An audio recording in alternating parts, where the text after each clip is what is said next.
Hi guys, I am doctor Ajit. हमने Facebook के बारे में बात की, हमने इम्प्लांट ऑक्लूजन के बारे में बात की, हमने ट्राइन के बारे में बात की। आज हम बात करने वाले हैं मसल डी प्रोग्रामर के बारे में।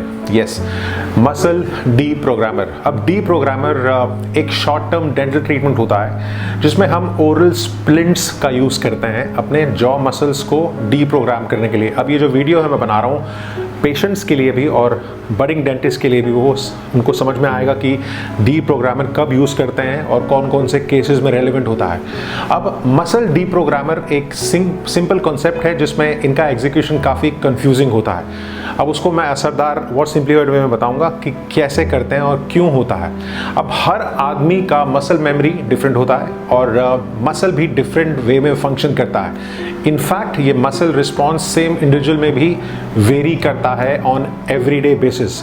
फॉर एग्जांपल, अब आप जिम जाते हैं तो आप जब एक्सरसाइज करते हैं तो अपनी मसल्स को ट्रेन करते हैं। अगर आपने 1 वीक में जिम मिस किया तो आपका मसल लॉस होता है। Since you are regular in this, कभी कभी मसल रीगेन करता है अपनी मेमोरी को, तो मसल मेमोरी के बारे में बात करूंगा। तो as we know that the muscle get deprogram and reprogram the way you use it. अगर आप कोई एक्सरसाइज कर रहे हैं सही तरह से या गलत तरीके से, तो वो उसी में ही वो प्रोग्राम कर लेगा और वो जो मेमोरी है वो रिकॉर्ड कर लेगा। अब सिमिलरली मसल डीप्रोग्रामर क्या होता है, वो यूज करते हैं to reprogram the jaw muscles to its actual form, और ये रिड्यूस और रिलैक्स करता है आपके मसल एक्टिविटी को। अब मैं बात करूंगा हमारे कॉन्डाइल और हमारे जो डिस्क होता है, जो यहाँ पे जो फिटिंग होती है जो TMJ के, तो उस पर वो लॉक हो जाता है, तो it get fits into it. जो फोसा और कॉन्डाइल के बारे में बात करूंगा। अब जो हमारे मसल या मसल्स के पेन या डिस्कम्फर्ट या टेंशन को एलिमिनेट करता है और हमें एक एक्यूरेट एग्जामिनेशन ऑफ मैक्सिला ऊपर और मैंडिबल में हेल्प करता है as muscles are fully relaxed and seated in the condyle. अब What is the need of deprogramming the muscle? अब क्या ज़रूरत है हमें deprogramming करने की? अब कहाँ कहाँ होता है? सबसे पहला TMJ डिसऑर्डर्स में clicking, muscle soreness, muscle spasm और ओवर कॉन्ट्रैक्शन ऑफ मसल्स। तो हम डीप्रोग्रामिंग करते हैं to rule out any muscle disorder from a joint disorder, उसको रूल आउट करने के लिए। Patient with bruxism. अब ब्रक्सिज्म में क्या होता है, जो अपने दांतों को क्लेंच करते हैं रात में सोते हुए, स्ट्रेस लेते समय जब दांत चबाते हैं ना स्ट्रेस के कारण, और या दांत पीसते हैं, तो इससे आपके दांतों के साथ साथ आपकी मसल्स में भी स्ट्रेन डालते हैं, तो वो पेन होता है जिससे आपका टूथ वेयर और मसल कॉन्ट्रैक्शन होता है। याद रखिएगा, आपके दांत घिसते हैं और मसल्स जो होते हैं वो ओवर कॉन्ट्रैक्शन होती है, ओवर यूज होते हैं, उसमें स्पैज्म हो जाता है। तीसरा हो सकता है ऑर्थो केसेस में, जहाँ पे हम यूज़ करते हैं to relax the muscles. Full mouth के केसेस में बहुत यूज़ करते हैं। हेडेक्स में उनको ट्रीट करने के लिए, अगर रीज़न आपका जॉ मसल्स या हमारे TMJ जॉइंट हैं उनके लिए। एट्रिजन, जिसकी वजह से ऑक्लूजल डिसफंक्शन होता है।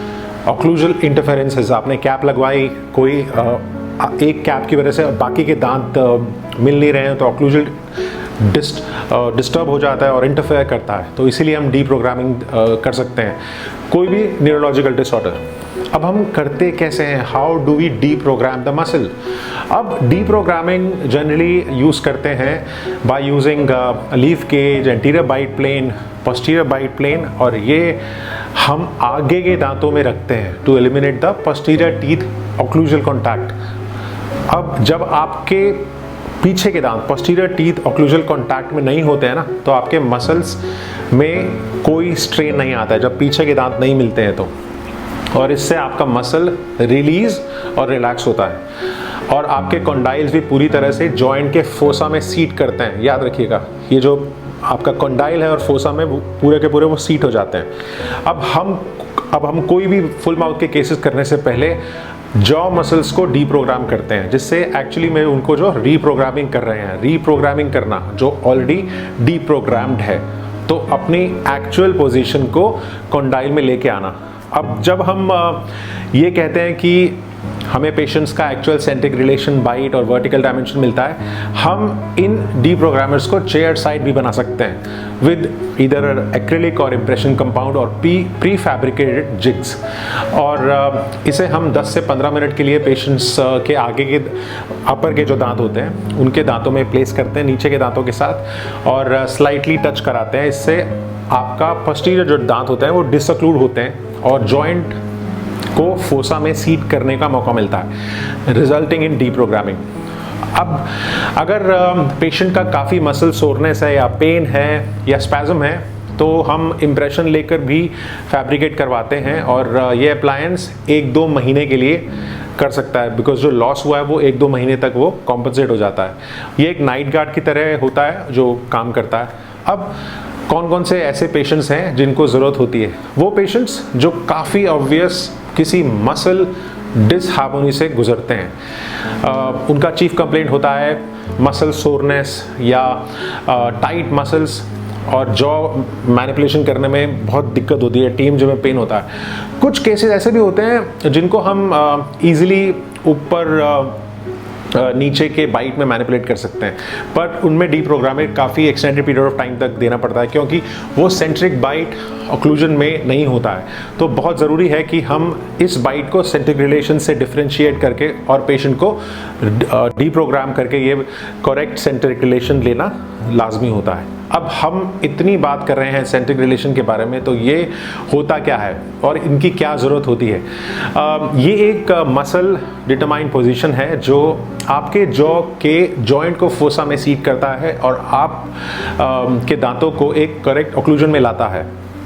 अगर हमने पेशेंट्स को डीप्रोग्रामिंग दिया है तो ट्रीटमेंट के स्टार्टिंग में पेशेंट्स को थोड़ा सा कंप्लेन कर सकता है कि मेरे मसल्स या जॉइंट काफ़ी टेंडरनेस या सोरनेस या दर्द है, बट कुछ टाइम के बाद वो ठीक हो जाता है। अब कॉन्ट्राइंडिकेशन क्या हो सकते हैं इसके? या तो कोई भी इंट्रा कैप्सुलर डिसऑर्डर है पेशेंट को, या जॉइंट के लिगामेंट लग्जेटेड हैं या स्ट्रेच्ड हैं, या वो पेशेंट्स जो लोड नहीं एक्सेप्ट कर पाएंगे जॉइंट का।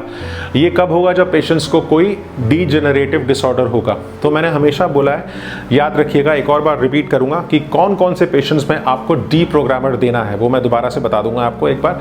सबसे पहला है कोई भी न्यूरोलॉजिकल डिसऑर्डर अगर पेशेंट को है तो, ऑक्लूजल इंटरफेरेंसेस है, फुल माउथ के केसेस में आप दे सकते हैं।